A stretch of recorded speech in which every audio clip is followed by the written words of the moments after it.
Welcome to the Outcomes Over Hours show. I'm Tina Patterson, and I'm delighted with the guest that we have today because she has got so much experience and expertise to share with you all. It is Kendra Parker, and Kendra is the Global Director of Employee Experience, and she's focused on the future of work at Avanade. She has deep HR expertise, and in addition to her leadership role, she also is the creator of the Like-Minded Radicals podcast. I love the name. And this is a podcast which explores a more fulfilling experience both in work as well as in life. So Kendra, welcome to the Outcomes Over Hours show. Thanks, Tina. So happy to be here. Well, we had a lot of conversation before we even started recording a bit about the future of work and about the importance of life and work and how they're integrated. I'd love to hear about your own leadership style, particularly if you think about leading from before the pandemic, during and post. Can you share a little bit about your own style? Yeah, it's a great question. There's been a lot of transition over the last 4 or 5 years.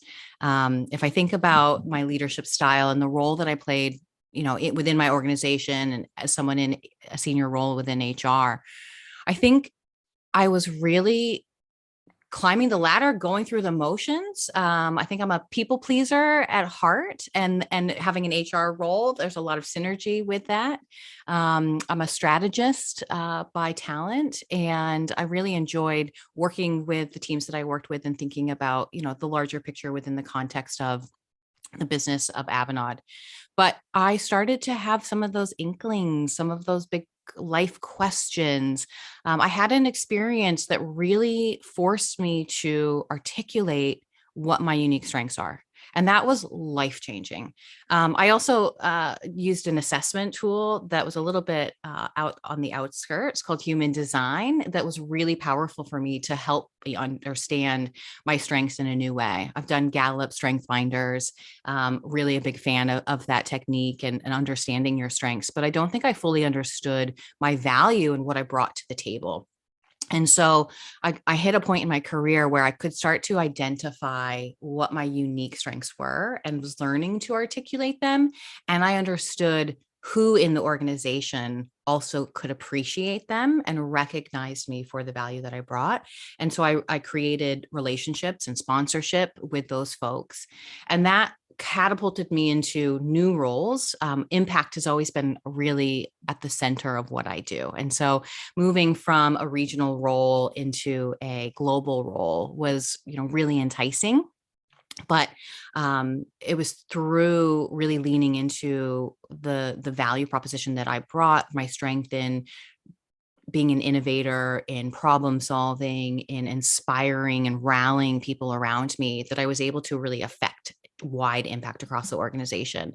And I did that through the pandemic as a response to how do we support our people through this thing called the pandemic, as well as thinking about the future of work. And so what we introduced were some new programs, one of them being the alternative work week, which is a compressed work week. And so seeing the impact that had and the learnings from experimenting with that new way of working. Can you share some of them? Because as you know, there is still a strong resistance in some pockets on this idea of a compressed work week. So you talk about impact, and absolutely, I agree. Can you share, has it worked? And if so, what have been the key reasons why? And also any learnings? Yeah, there's so much. And it's funny because one of the keys is permission, which you and I talked about right before this. So one of the things that we really learned was, again, we're doing a compressed work week. So we haven't necessarily completely cracked the nut. I would love to see us get to a point where we're looking at 32-hour work weeks or, actually reducing hours along with a 4-day work week. We're a consultancy. So, a lot of our offerings are on an hourly basis, but I do think there's potential to change that. But what we learned through this experiment really was one of the most profound things was that our senior folks, our executives who were participating in the pilot, came back and said, I've always had the ability to work this way. I've predominantly worked in a remote way. I don't have someone looking over my shoulder. And yet there's a new level of permission that I now feel. I can clock off at 3 o'clock on a Friday without guilt. I have an appreciation for the hours that I'm putting in, and a stronger boundary that didn't exist before. And I thought that was massive. It's huge. It is. We all are looking for that permission. And I think Yeah. it's why we see people powering through when they're sick. You need to have such a visible physical ailment in order to take a break from work, because you want that visibility so that people appreciate that you clearly need to take the time. Otherwise, just power through, just get it done. I think we've been raised in a culture of soldiering on. The other thing that we learned too, though, was that what we heard from a lot of our executives was this idea of delegation. We talk so much about leadership development. We talk about how we need to develop future leaders. And so often what that looks like in an organization is a specialized program for a select few. Whereas in reality, we have got to be giving people opportunities to stretch their wings. And so through delegation and trusting that your team is going to power on without you, that was a really huge revelation, I think, for a lot of our leaders, and understanding that actually that's a really necessary technique if we're really going to grow our future leaders. Amazing. And you mentioned the word impact. So if you think about from a business performance standpoint, how has it impacted the business itself? I think in a really positive way, because it's starting the conversation with our clients about workplace experience and how holistic it is. It's not just about the processes or the technology, it's about people. And it's also about place and how efficient and productive we can be, in our own energy fields, in our own spaces that we've cultivated for ourselves. It forces the conversation around technology and the need to have, cloud-based applications and the security that we can offer. It opens so many doors. And so the other thing that was really powerful, I think, though, was when we looked at the participants in our pilot, we had a 20% promotion rate, which is equivalent to our standard promotion rate. So participating in a 4-day work week did not prohibit them from accelerating in their careers. And I think that's really important for people to understand. That is such an important message, because I know a lot of people do share that that's one of their concerns. Will this mean that I'm put on a different track to the others who are working the longer hours as such? And that's why I think why I'm so passionate about the outcomes over hours, to go, actually, you can have your cake and eat it too. You just got to think differently about what that looks like. So I love that you've got the data to say, actually, it still comes down to the outcomes that are delivered. You're just doing it in a different and a more compressed way. Yeah. And I think the outcomes conversation as well is when we have to go to a client and talk to them about the way that we work, our priority as an organization on well-being, on ensuring that our employees are having a healthy, experience. And that this is one of the ways that we offer that is through flexible working. It forces also then that conversation around outcomes. So it starts that conversation with our clients on, it doesn't matter if you can see them. We are moving away from that, visibility. It's about the outcomes that we deliver, and it forces individuals then to articulate the outcomes and the contributions that they're making as part of the bigger picture. And I think that's a piece that's been really missing out of the corporate world, is our inability to articulate our value. And that's through outcomes, that's through core strengths, that's through those unique perspectives and experiences that we have. We so often think about those things only in relation to that short period of time where we're talking about promotion. That's the time where we decide we want to differentiate ourselves from others. But we should always be having that conversation. We should be able to, at the drop of a hat, be able to articulate to our clients the individual outcomes that we are driving forward. Oh, I love that. As you were saying that, it was reminding me of being in an executive meeting many, many years ago, where someone was so proud talking about an initiative and how they'd met with 108 stakeholders and they'd had X number of workshops and this many hours of consultation. And I just remember one of the execs saying, so what was the value of the initiative you're delivering? You're telling me what the process was, but I actually want to know, what was the impact for our people, our customers, and our organization? And I think there's a lot of companies, similar to what you're saying, where that shift is needed to go, hang on a second, what's the outcome? What's the value? And then empower people around how they go about doing that to be able to still deliver the same value. Yeah. And in the HR world, in the HR function, that's been notoriously difficult because we have tended to lean into that activity versus impact because we get credit for the activities. We're checking off those boxes. And the data sets that we can utilize to demonstrate the impact have not necessarily been there. And so now we're seeing this shift where we're looking at organizations being data informed. I think data driven is the wrong avenue to take. Data informed allows us to assess and understand the impact that we're having. And there's so many more tools out there. And so for us, as an example, with the alternative work week, we utilized Microsoft Viva Insights, also known as workplace analytics, to kind of demonstrate what behaviors were shifting for the project team. We didn't see any major shifts actually in their behavior set. So there was no negative kind of impact in participating in the pilot. But over time, we hope that we can start to demonstrate how their behaviors might start to shift, how we might start to see people grouping meetings into sections of their day, being more intentional about their calendar setup, reducing the amount of hours that they're spending outside of work, or at least I think that's a dangerous one because we can make that assumption that working in the evening hours is a negative.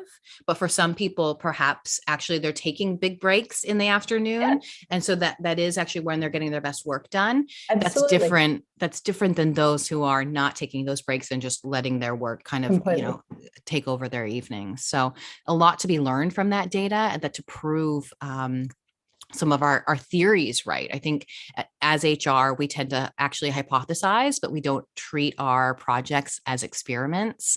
And so we're not testing those hypotheses with the data and the proof to show the impact. I love that. And I love that data informed over data driven, which is the phrase that I've been using for many decades now. Yeah. Well, I'd love to hear your views on, for leaders themselves, where we are today, and particularly with your role also thinking about the future of work.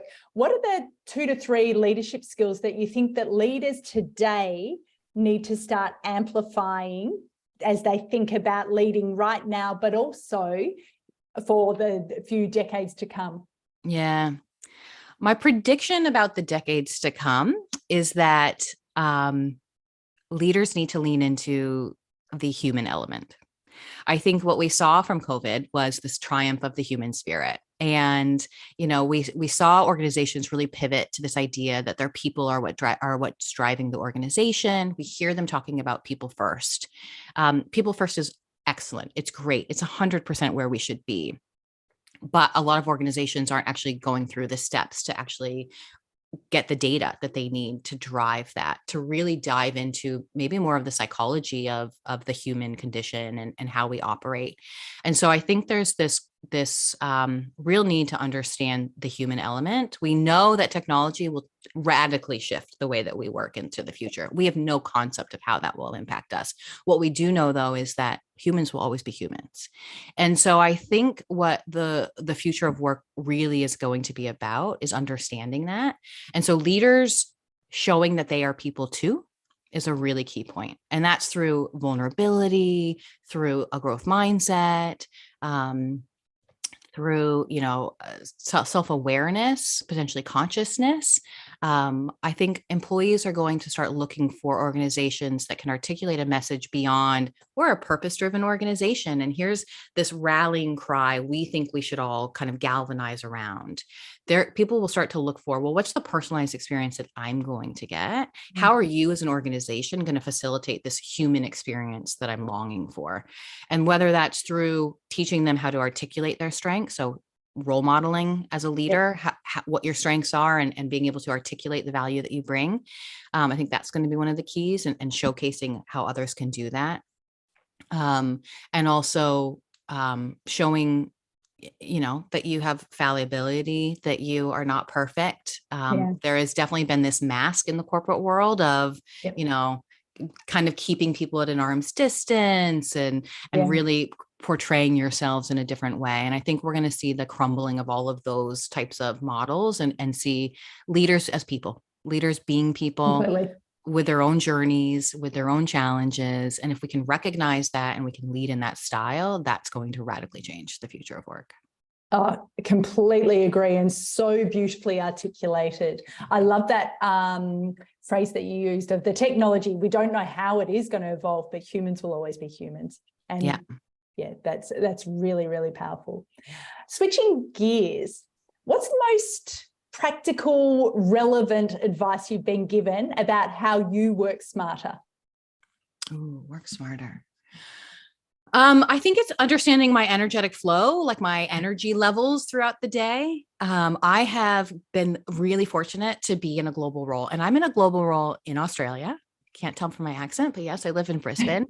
And it's forced me to start really early some mornings, and that gives me an opportunity to have a really nice quiet time and connects with North America. I also have a team that's predominantly based in Europe. And so I have evening meetings, and I can, at times have 4 hours of kind of back to backs that are already kind of scheduled for the evening, which gives me this ability then to really, as long as I'm good about holding my boundaries, enjoy my day. Like I'm never going to wake up at 5 a.m. to go work out, but I will wake up at 5 a.m. if I've got an important meeting. Yeah. And so then I'm able to do that workout later in the day. I'm able to go pick up my son from school, which I find, it's annoying. It breaks up my day, but actually it's such a treat. How lucky am I that I get to do that? Yeah. And so I think understanding and testing and experimenting with a schedule that works for me and kind of with my energetics has been really key. Oh, I could not agree more. I often will go for a run at 10 a.m. or 11 a.m. Same thing where it's, well, I've been up on meetings with the US since 6:30. So it's just, it comes back to that outcomes over hours and going, what works for you? But I love your point in there also, which I completely agree with, which is as long as it isn't then that you feel you need to have the 6:30 a.m. with the US and you go through to 11 o'clock with European time, for example, if you're based in Australia, but you've worked the whole way through. And so just going, okay, how can you have those pockets of rest, whatever that looks like, whether it's picking up your son or going for a walk or whatever it is. So And that's a really important aspect for leadership, I think, is to also be able to make sure that you're very, very clear in communicating that to your team so that you're not setting an example.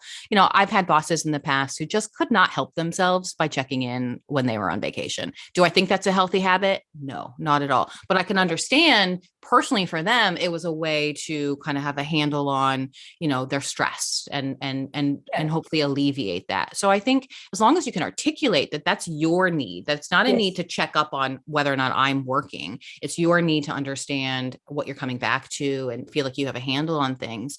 And you're communicating that to the team. I think that's really important. And same with the schedules that bleed over a long time. I'm very clear with my team what I did, outside of work.